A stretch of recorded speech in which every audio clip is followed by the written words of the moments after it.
ngabo rero nyakubahwa mushikiranganji abagize ico bashikiriza muri aka kanya mwumvise ko hariho ivyo bagiye bagarukako cane ikibazo c'abahuza ndetse n'iki kibazo gikomeye icegera ca kabiri c'umukuru w'inama nshingamateka agarutseko ku twigoro twabaye kw'integuro z'amabwirizwa zaraciye ngaha zerekana iki tugiye kugihindura kugira turabe ko imyidogo iri mu gisata c'ubutungane yohera kandi nyinshi ziraterererwa zirabandanya mubona hamaze guhinduka iki ubwo umwene gihugu abitura arabona ko hari cyahindutse ivyo novuga biri muri rusangi tubasabe mu vyishurire hamwe mwumvise imyitwarariko y'abubahwa abashinga amateka kugira muheze mugende kuri kimwe ku kindi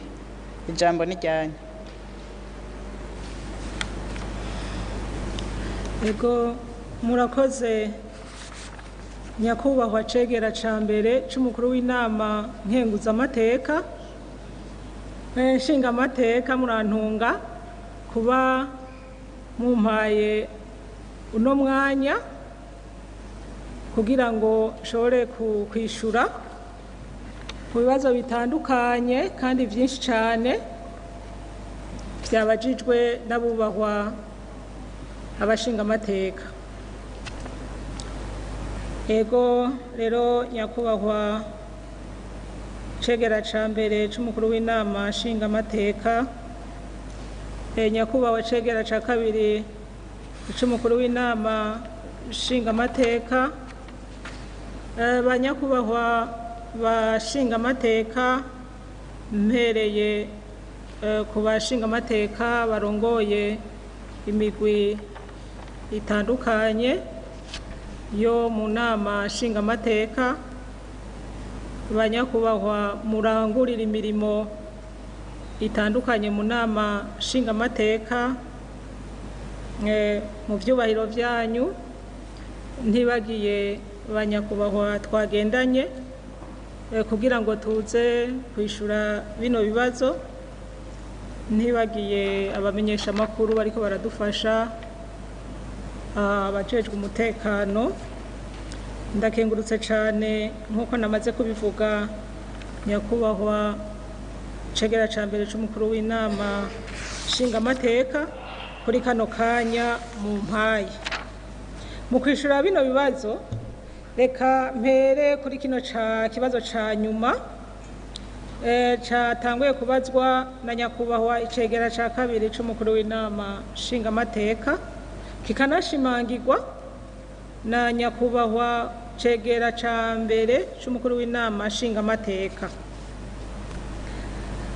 Nyakubahwa icegera ca kabiri c'umukuru w'inama nshinga amateka yatanguye ashima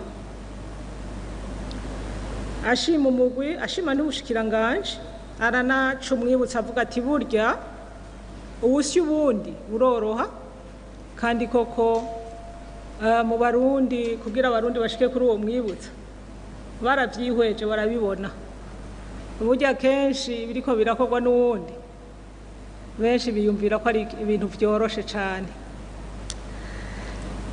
Ico novuga nuko imyitwarariko yo mu bushikiranganje bw'ubutungane ku vy'ukuri ntiyobura kuri mwebwe bubahwa mwatowe n'abenegihugu kugira mu baserukire ntiyobura na gatoyi kubona kandi mushikiriza imyitwarariko ni ikintu gihambaye cyane bigaragaza ko koko muriko murahagararira abenegihugu babashimye. Hanyuma murambajije bubahwa muti ikintu nyamukuru cakoretse mubona co bari ikihe ku bintu vyoteza imbere ico gisata c'ubutungane.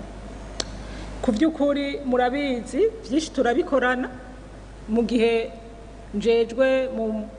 je maze kujejwa ubwo bushikiranganje mwarabonye twarakoreye hamwe amategeko atari make yaratowe mu ntumbero yo guteza imbere ubwo bushikiranganje. Hama ikintu nyamukuru novuga cane kandi gihambaye gushiraho urwego rw'abahuza.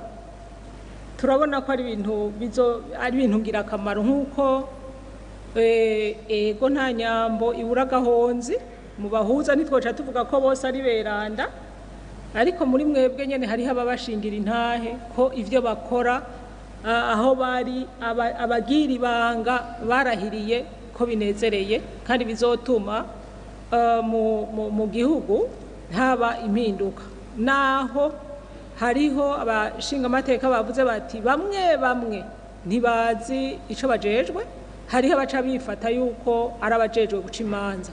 Ivyo navyo ubushikiranganje bw'ubutungane dusanzwe tubizi kandi turabikorerako, kuko ibijanye no kubahugura birakogwa. N'ubu mbere novuga ko mu yinga riheze hariho ihugurwa ry'abahuza mu ntara ya Gitega, imbere yaho harabaye ihugurwa mu ntara zitandukanye Makamba, Rutana. Ni ukuvuga yuko ico kibazo cyo kuba hafi abahuza kugira ngo bikunde bumve ivyo bajejwe ingene bo kwifata, turagerageza tukabikora. Uretse ko nimba ari umuhuza yamaze kwinjira muri ayo mabanga afise agatima atare, hakeshi biragora guhinduka. Ari naho usanga hariho abahuza berekanye ingeri itabereye, hariho abamaze kubogozwa bagasubirirwa n'abandi. Ni ukuvuga ko tumaze kubona ko ico kibazo ari inkoramutima, turagikurikirana. Muravye hirya no hino hariho abahuza bamaze kwerekana iyo ngendo mbi, hariho ababogojwe. Ikindi novuga ni iki c'umucamanza umwe. Iki c'umucamanza umwe naco ni ikintu gihambaye cyane, kuko gifise intumbero nziza nyinshi. Ubwa mbere kugerageza kunyarutsa imanza, kuko niyo ngorane usanga mu gihugu, aho umuntu yituye urwego rw'ubutungane aba akeneye ko urubanza runyaruka. Ikindi cya kabiri c'inkoramutima ni uko bica vyoroha gukurikirana umucamanza yagize ubube gito bugaragara. Twibukanye yuko iryo shirwa mu ngiro ry'umucamanza umwe ritaraheza n'umwaka, kuko batanguye ibwirizwa ribigena ryasinywe itariki 2008 z'ukwezi kwa 12 mu mwaka wa 2023. Ni ukuvuga haheze amezi 9 bariko barakora muri iyo ntumbero. Naho nyene ntawe ashavuga yuko intambamyi zaheze, kuko mu bantu ntibama bafise umutima umwe. Hariho nkumbura baciye babona batahubwo yarafise umutima wo kurya ibiturire, ati ndaronse umwanya mwiza. Ariko tubemereye ko tubikurikirana aho hose tubonye, kuko biranoroshe. Aho tubonye umucamanza yakoze ibintu bitumvikana, nejo harabona ari natumye ko tuvugana tuti mwebwe ibi bintu mwagize n'ibiki, turafata intumbero ijanye nuko hoba kumusubiza ku murongo, bibaye ngombwa ahanwe. Kuko ho biroroshe ntashobora kuza avuga ngo ni naka canke naka niwe aba ari responsable. Ya responsabilisation twarondera igihe hajaho iyo ntumbero y'umucamanza umwe. Ati bikugoye nibiki? Ibigoye vyovyo ntibibuze. Mu bushikiranganje bw'ubutungane ibigoye ntibibuze, mwe mwagiye murabivuga. Kugira ngo murazi neza muserukira bene gihugu, kugira ngo urubanza murabizi neza ko imanza ziri mu masentare izirenga 90% zerekeye amatongo. Hama intumbero yaratanzwe yuko urubanza rw'itongo rwocirirwa kw'itongo, kugira ngo abantu baronke umuco, bareke kuvuga ngo nakaratsindiye itongo mu rubanza, hagera gushira mu ngiro ukazusanga bagiye no gutandukira itongo ry'umuntu atigeze arenguka muri sentare. Ivyo bintu ngira ngo muravyumva cane. Rero ko intumbero yabaye turondera ukuntu yokwirikizwa. Ariko mwabivuze mwebwe nyene mu province, abatwara ama province ntibafise ikibungurutse. Emwe niyo n'intambamye ya mbere dufise, kuko ivyo vyose vyo kuvuga yuko imanza zizocirirwa ku matongo hatagira imiduga vyogorana. Ariko aha nicaye ngaha nkundira nkengurukire cane leta y'u Burundi mu buryo buke murazi ko igihugu kitafise uburyo bukwiye ahubwo korera ibintu rimwe harashizweho linye yo mu bushikiranganje itahora kugira ngo haze haragurwa imiduga hamaze gushika 6 mugabo 6 ni mike. Hariho rero n'iyindi mu mahera mwebwe namwe mwarekuye ko azokoreshwa kuko leta nikoresha amahera mutamaze kurekura. Rero ngaho namwe mwofasha kugira ngo habe impinduka igihe hageze ko hatogwa amahera, ico kintu mukacitwararika kugira ngo bifashe mu bene gihugu have izo ngorane. Ikindi kigoranye kweri n'imyidogo y'abacamanza nkuko namwe mwagiye murabivuga. Abacamanza baridoga cane bavuga bati bahembwa umushahara mutoyi bijaniranye nuko badafise uburyo bwo kwiyunguruza, ugasanga kenshi na kenshi baraguye mu mohe y'ababuranyi bamwe harabaza babaha ibiturire nka bimwe byo gutanga inderuzo. Harabaza bababwira bati je ndifitiye umuduga ingo tugende kuri terre, hari uca yemera. Ivyo nibigeragezo bacamwo. Rero ugasanga nkuko mwabivuze bariko baridoga ati kugira ngo umuntu atunganiriza abandi, kandi murazi ko ibanga ryo gutunganiriza abantu nibanga ritoroshe, bamwe bavyitiranya n'akazi gasanzwe. Ku vy'ukuri guca imanza biratandukanye n'ubundi buzi kuko bisaba ibintu vyinshi. Bisaba gutekana ubwa mbere na mbere, ukabutekanye kuko udatekanye ntushaka gutekanya abandi. None umuntu azoba yavuye muhira murabizi ni ibintu musanzwe muzi kugira atekanye abandi. Ku vy'ukuri ni ibintu bigoye kugira ngo habe ababishikako n'abarya umutima amenyo bakavuga bati ko narose iribanga no gupfa noripfira. Kandi mumenye ko hariho bake bameze uko naho ibintu vyayangaye kuko iyo batahari ibintu biba vyarapfuye.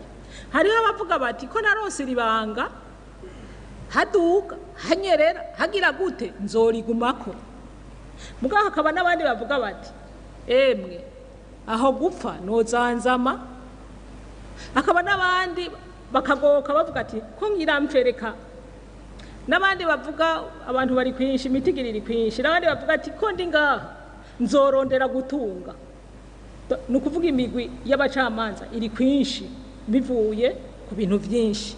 Izo ngorane nizo nyamukuru zibiri je novuga, kandi namwe nk'abashinga amateka mwobishiramwo uruhara kugira ngo habe impinduka. Ibigoye ni vyinshi ariko reka mvuga bibiri nyamukuru. Aho rero ku bantu bameze uko kugira mukore muraba intumbero imwe biragora. Kugira mukorane muraba intumbero imwe mu hantu hari ingorane nk'izo bica bigora. Uravuga intumbero kubera umwe ivyo afata mu ngorane arimwo ukaje usanga biragoye kuko abantu n'abantu. Rero ngira muca muvyumva vyose. Reka ngaruke ku bibazo byabajijwe na bashinga amateka batandukanye na bimwe vyagiye biragaruka. Uwatanguye n'umushinga amateka Joki Chantal yabajije kubijanye na Inspection Générale de la Justice ati aho havuzwe yuko itegeko ribagenga harimwo utubuze kugira ngo rishobore gukora neza. Ico nomenyesha nuko hamaze gusohoka iyi ntuzi iki kicegeranyo ca Cour des Comptes, itegeko twaragerageje kurisubiramwo, ariko mu nyuma harabonetse ko kubijanye no kwinspecta ibijanye n'amafaranga hariho agahaze ariko kugira rihinduke risubire guhinduka si biva kuri kubushikiranganje bwonyene no gukorana kuraba n'ayandi mategeko. Ivyo vyose tuzokwama turiko turabikorana, twavuze igihaze tukibonye tugenda tugikorerako, ariko nukumenya yuko vyinshi mu tegeko ryasohotse hariho vyinshi vyakozwe muri iyi vyerekeye ino raporo yatanzwe. Honorable Kwizera Jean Claude nawe yagarutse ku kibazo kijanye na gestion, aragaruka ku bijanye no kurekura abanyororo, ati haratanzwe intumbero yo kurekura abanyororo, ati muga nta munyororo n'umwe yarekuwe muri iyo ntumbero. Yavuze ati gushika mu kwa gatanu k'uyu mwaka, ariko je nibaza ko adakurikiranye cyane, kuko ku vy'ukuri kuva intumbero itangwa harabaye lancement officiel y'ico gikorwa yagizwe na nyene icubahiro umukuru w'igihugu cacu ciza c'u Burundi, yayikoreye muri province ya Rutana. Nibaza ko mwabikurikiranye, hararekuwe abanyororo batari bake bashika baba 600. Bikurikiye harabaye iryo sekeza ryarakozwe mu prison ya Bubanza, naho nyene hararekuwe batari bake. Ubu bitarambiranye haciye abakwiyumvira aho ko tugenda prison pare prison tubikorere hamwe amaprison yose, nico gituma bibaye birateba, ariko navyo nyene bisa n'ivyaheze. Ubu twabonye ko kugenda tuca ku prison dusubira ku yindi ntibigira